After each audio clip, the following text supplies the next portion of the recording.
E em outro informe, último informe na Antoata indica que a salida em algum meio de prensa que tinha uma possível reapertura de refineria Valero. A comunidade está ansiosa para saber que de verdade tem essa aqui, como que ele afeta o povo de Aruba inteiro.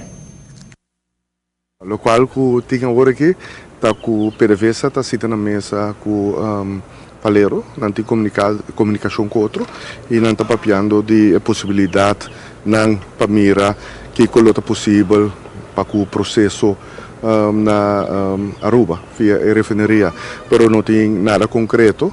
Está simplesmente com não está se avaliação, sei na binta se último luna não, e a intenção está para não seguir com a avaliação e mira que está a possibilidade para uma viabilidade de refineria processando crudo venezuelano. Está assim que durante a visita de rei e primeiro-ministro de Aruba na Venezuela, em verdade reuni e riba conversação com o ministro de Energia de Venezuela e também o presidente de Venezuela mesmo mirando a possibilidade para Aruba guarda usar como um upgrader.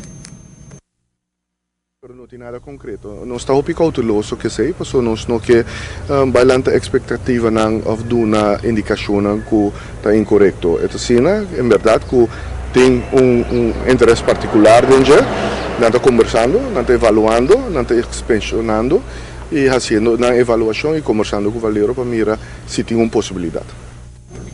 Tinha entendido que já acaba algum contratista começa a preparar e chama empregado para stand-by para uma possível reapertura. Pero o ministro concernita volve a enfocar que nada não está confirmado ainda, pero que se está aqui em negociação e que se está aqui vira caso está algo positivo em toda a área para Aruba e que nós estamos guardando com entusiasmo para a finalização.